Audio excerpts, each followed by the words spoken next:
अस्सलामुअलैकुम वरहमतुल्लाहि वबरकातुहू। नाज़रीन, आज की ये वीडियो ख़बर बहुत ही अजीब व गरीब होने वाली है। आपको बता दें कि जनाजे में शरीक हुए जिन्नात सुनकर आपको बड़ा अजीब लग रहा होगा। नाज़रीन किराम, वीडियो आपकी स्क्रीन पर है, आप खुद फैसला करें कि यह हकीकत पर मबनी है या फिर लोगों का वहम है। आपको बता दें कि ये बात कैमरे में कैद हो गई, वरना कोई इस बात पर यकीन भी ना करता, कोई यकीन करने को तैयार भी ना होता। आपकी स्क्रीन पर जो वीडियो चलाई जा रही है, आप उसमें देख सकते हैं कि दो शख्स जनाजे को हाथ लगाने की कोशिश कर रहे हैं।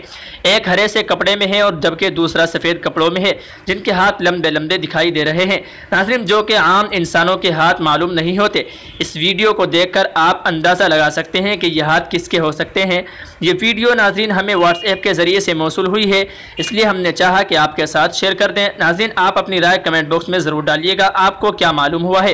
नाज़रीन, आपको बतला दें कि ये जनाजा बेहतरीन खाका निगार मशहूर कलमकार हज़रत मौलाना नसीम अख्तर शाह कैसर रहमतुल्लाह अलैह के जनाजे का वीडियो है।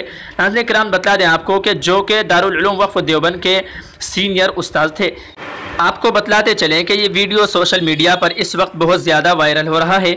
आपकी इसके मुताल्लिक क्या राय है? आप वीडियो को बार बार देख सकते हैं और अपनी राय कमेंट बॉक्स में ज़रूर डालें और हज़रत मौलाना रहमतुल्लाह अलैह के लिए इसाले सवाब ज़रूर फरमाएँ। नाज़रीन किराम, आपसे गुजारिश है इस वीडियो को ज़्यादा से ज़्यादा शेयर कर दीजिएगा। अस्सलामु अलैकुम वरहमतुल्लाहि वबरकातुहू।